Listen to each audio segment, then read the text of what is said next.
अस्सलाम वालेकुम नाजरीन, प्रोग्राम टैक्स और अवाम के साथ मैं अफजल यूबी। नाजरीन, जैसा कि आपको मालूम है, टैक्स और अवाम प्रोग्राम में हम मुख्तलिफ टॉपिक्स पर बात करते हैं और आज का हमारा टॉपिक है वो है हुकूमत के पहले 7 माह और हमारा टैक्स निज़ाम।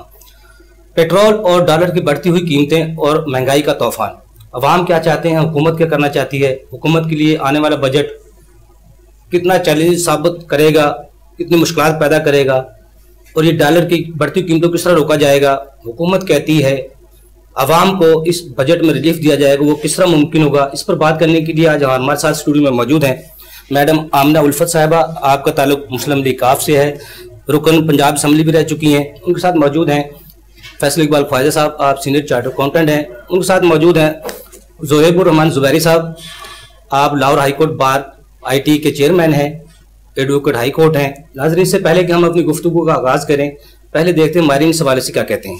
लेकिन ये आने वाला बजट जो है वो जिस तरह इतने बजट पहले पेश किए गए वो भी उस तरह का ही एक बजट होगा, लेकिन नई हुकूमत से लोग जो है उनकी तवक्कुआत कुछ बहुत ज़्यादा हैं और उसमें इन्होंने इतना इंटेलिजेंटली इसको बजट को बनाना है और कोई भी ऐसा कारोबार नहीं है जिसको ये कहा जा सके कि ये बहुत अच्छा चल रहा है। तो इसलिए बजट को इस तरह देना होगा कि जिससे कारोबारी सरगर्मियाँ भी मुल्क में ठीक रहें और गवर्नमेंट को रेवेन्यू भी मिल जाए। मेरी राय में ज़र मुबादला के ज़खायर इंक्रीज़ करने के लिए सबसे मेन सोर्स हमें अपने पाकिस्तानियों को बनाना चाहिए, ना कि गैर मुल्की कर्ज़ों पे दारोमदार रखते हुए कर्ज़े लेके वक्ती तौर पे हमने अपने रिज़र्व तो पूरे कर लिए लेकिन अल्टीमेटली फिर वापस भी करने हैं। तो ऐसे ज़र मुबादला के ज़खायर को बढ़ाना कभी भी मुल्की मुफाद में लॉन्गर रन के लिए नहीं होता। इवन पाकिस्तानी एसेट्स भी अगर उसकी अदायगी भी वो फॉरेन एक्सचेंज की कोई मोड बना के अगर उनसे हम करके कोई एमनेस्टी भी देते हैं तो इससे हमारे ज़र मुबादला के ज़खायर बढ़ भी सकते हैं और हमें किसी का कर्ज की अदायगी का मसला भी नहीं रहेगा। जो बुनियादी वजह है इस टाइम टैक्स कलेक्शन ना होने की, उसकी बुनियाद FBR और टैक्स पेयर्स का जो आपस में अदम एतमाद है और उससे कल को बजाय हमें कोई फ़ायदा होने के या हमें कोई शाबाश मिलने के उल्टा हमें ही उस पर टाइट किया जाएगा, हमें ही स्क्रू किया जाएगा और जो बंदा टैक्स नेट में नहीं आया वो इसका बेनिफिट लेगा और वो इजी होके और अपना कारोबार भी करेगा, लो कॉस्ट पे अपनी चीज़ें बेचेगा और हमें मार्केट से आउट भी कर देगा। इस्लामाबाद के अंदर एक पायलट प्रोजेक्ट वो शुरू कर रहे हैं रिटेलर्स के लिए कि अगर आप एडवांस टैक्स इतना पे कर दें और पूरा साल अपना एक स्टिकर अपने दुकान पे लगा के और बिजनेस करे, कोई बंदा आके आपको तंग नहीं करेगा, कोई आपको नोटिस नहीं करेगा, कोई ऑर्डर नहीं, कोई रेक्टिफिकेशन, कोई प्रॉब्लम नहीं। तो मेरे ख्याल में जो सबसे ज़्यादा इम्पॉर्टेंट इस वक्त फोकस करने की ज़रूरत है वो ये है कि जो मैंने स्टेट के नाम पे टैक्स पे कर दिया है वो टैक्स लाजमी स्टेट तक पहुंच जाए।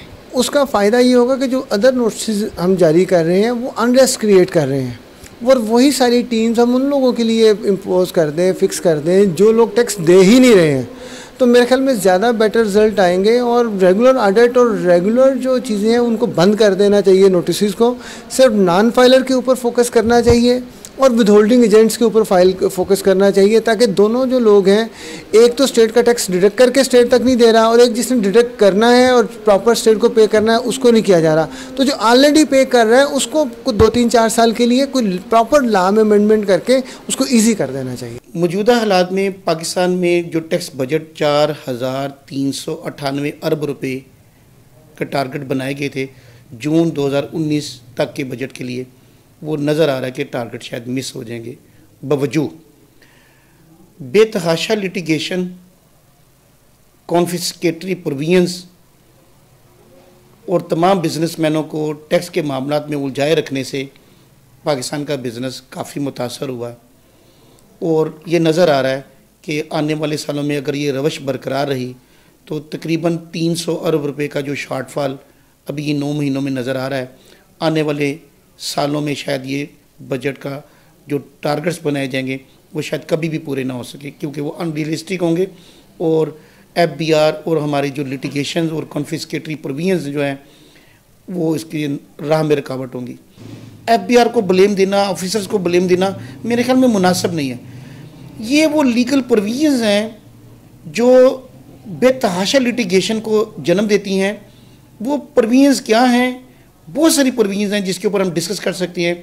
अगर वो इनकम टैक्स ऑर्डिनेंस और सेल टैक्स एक्ट से डिलीट कर दी जाएं तो मुल्क में एक्टिविटी मुआशी नमू, इकनॉमिक एक्टिविटी बेतहाशा बढ़ सकती है और गवर्नमेंट को बजट टारगेट्स पूरे करने में कभी भी प्रॉब्लम नहीं होगी। मैडम 7 माह हो गए हमारी पाकिस्तान तहरीक इंसाफ की हुकूमत को आए हुए, आप उनकी मुआशी सीमत को किस तरह देख रही हैं? शुक्रिया। सबसे पहले तो मैं आपको कहूंगी कि जिस तरीके से 2008 से लेकर जी और ये 2018 तक 10 साल जी सिर्फ कर्जा लेते रहे और कर्जा लेकर इंपोर्ट इन्होंने बढ़ा दी जी और अपने ये जो इनके अकामा के जो अकाउंट्स थे उसके जरिए अकाउंट होल्डर जो थे ये उसके अकामा के जरिए ये सारा कुछ बाहर भेजते रहे। जी इन्होंने जितने भी प्रोजेक्ट्स शुरू किए वो सिर्फ तरक्याती ऐसे शुरू किए, ऐसे प्रोजेक्ट थे जो दिखाई देते। जी मुल्क की मईशत को स्ट्रॉन्ग करने के लिए जो रीढ़ की हड्डी की हैसियत रखती है उसके लिए इन्होंने कोई भी काम नहीं किया। अब इंपोर्ट बढ़ाने से क्या हुआ कि जो हमारी इंडस्ट्री थी, जो हमारी प्रोडक्शन होनी चाहिए और हमारी एक्सपोर्ट बढ़नी चाहिए और मुल्क के अंदर भी जो चीजें इस्तेमाल होनी है वो यहीं पे उनको प्रोड्यूस जिनको किया जा सकता है उनकी प्रोडक्शन यहीं बढ़ानी चाहिए थी। वो सारा कुछ एक तो इंपोर्ट ऐसी है कि आपने खाम माल मंगवाया जिसकी यहाँ की इंडस्ट्री को जरूरत है या ऐसा खाम माल या ऐसी मशीनरी जो हमारे यहाँ नहीं बन रही या नहीं हम बना सकते, आप उसको यहाँ की इंडस्ट्री को प्रमोट करने के लिए ऐसा माल मंगवा रहे हैं, उसकी इंपोर्ट कर रहे हैं जो जरूरत है। वो तो समझ में आता है, लेकिन आम इस्तेमाल की चीजें भी बाहर से इंपोर्ट की जा रही थी और उसके सर के ऊपर सारा जो है वो बिजनेस जो था वो चल रहा था।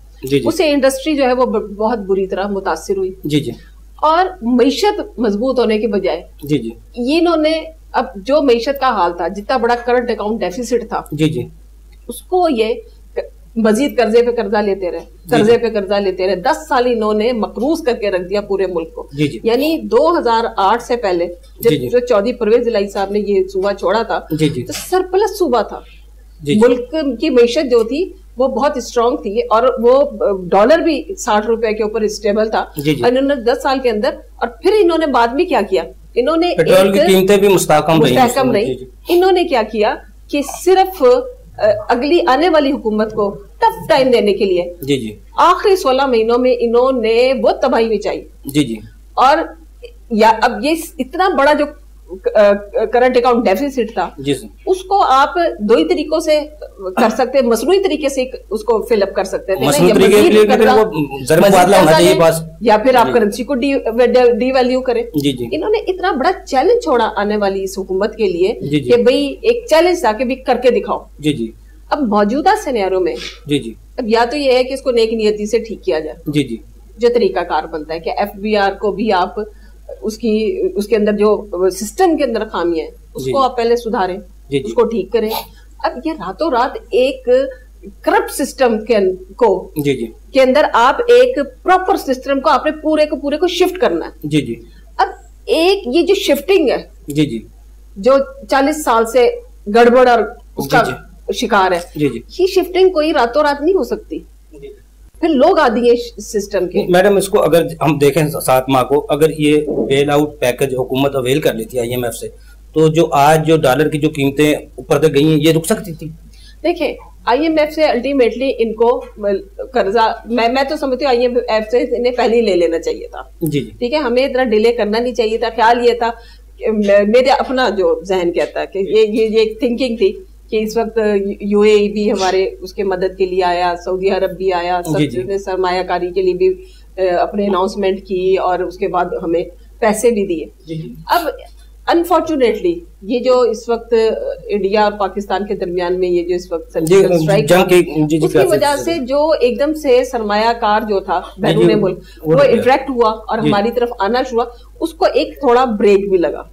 दूसरी बात ये कि IMF का हम इंतजार जो कर रहे थे कि IMF अपनी कड़ी जो शरायत है उसके अंदर कोई कमी करेगा। मेरा ख्याल है कि वो उसने इस चीज का भी फायदा उठाया, उसने अपनी कड़ी शरायत जो थी वो नरम नहीं की। कुछ हालात वाकई सिनेरियो इस किस्म का हो गया और हुकूमती दावे भी ऐसे थे हम कर्जा नहीं लेंगे। क्योंकि देखें जब आपने IMF से कर्जा लेना कोई इतनी बुरी बात नहीं है। IMF इसीलिए आवाम तो रिलीफ चाहती है ना, रिलीफ देने के लिए पैसा होना चाहिए, पैसा होना चाहिए। जब है ही नहीं तो कोई और ऑप्शन भी नहीं है, तो उसके बगैर गुजारा नहीं हो सकता। IMF का पहले से ही हमें, लेकिन ये जो इस वक्त हालात है ना, मैं इससे एग्री करती हूँ कि इस वक्त जो देखें, ये इतने बुरे हालात नहीं है जितनी नहीं हो सकते, बेहतर हो सकते अगर सही जगह पर सही लोग काम कर रहे हो।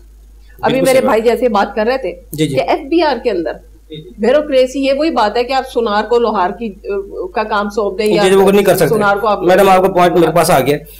फैसल इकबाल ख्वाजा साहब, जिस तरह उन्होंने तफसील से बताया, अब साबका हुकूमत की जो कारकर्दगी थी या परफॉर्मेंस थी वो इस हुकूमत को भुगतनी पड़ रही है। आपकी नज़र में जो मुआशरत की हमारी सूरत गंभीर जा रही है, बढ़ती हुई डॉलर की कीमतें हैं और हमारे टैक्स निज़ाम है, उसको आप किस तरह देख रहे हैं?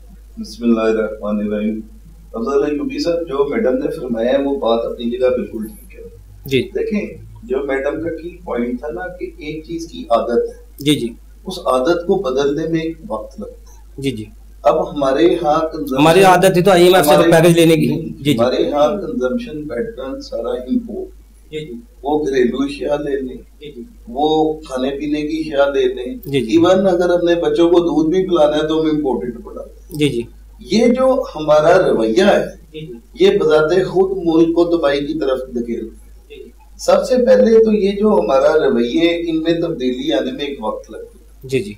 जब तक इनमें तब्दीली नहीं आएगी तब तक हमारी मईशत मुस्तहकम नहीं हो सकती। ठीक है, मैडम का ये पॉइंट बिल्कुल ठीक है कि चंद चीजें इंडिस्पेंसेबल है, उनको इम्पोर्ट करना ही करना है। जैसे आपको स्क्रैप चाहिए अपनी स्टील मिलें चलाने के लिए, लोकल स्क्रैप इतना नहीं होता कि उसको स्टील मिल चल सके। बड़े बड़े प्रोजेक्ट्स हैं, शिप गुडानी, ये सारे जो प्रोजेक्ट्स हैं ये सारे के सारे इम्पोर्टेड स्क्रैप के बेस पे चल रहे हैं। जैसे मेरी बात मुकम्मल, लेकिन हमें तमीज करनी पड़ेगी कौन सी चीज वक्त की जरूरत है, कौन सी चीज वक्त की जरूरत नहीं जी। और हमें अपने रवैये को बदलने के लिए एक मैसिव ड्राइव की जरूरत है। मुझे याद है मैंने एक डॉक्यूमेंट्री देखी थी, नीदरलैंड में एक दफा गोश्त का रेट बढ़ गया जी। तो वहां पे जो मौजूद औरतें थी ना, उन्होंने ये कह के उसको जाम करा दिया कि आज के बाद गोश्त कोई नहीं खाएगा, और 15 दिन के अंदर अंदर उन्हें प्राइसेस वापस लेके आनी पड़ी, क्योंकि वो गोश्त जो दुकानों में पड़ा था वो बंद हो गया वो खराब हो रहा था, तो वो हर चीज को वापस आना पड़ा अपनी जगह। अब हम दही खाते हैं अलमराई का जो कि सऊदी अरेबिया से इंपोर्ट होता है, हम दही नेस्ले का भी तो खा सकते हैं जो पाकिस्तान में बंद है। ये जो रवैया है इस रवैये में तब्दीली की जरूरत है जी। पहली बात। अब दूसरी बात, आप बात करें मईशत में इस्तेहकाम कैसे आएगा। देखें, खराबी आई है ओवर द ईयर्स जी।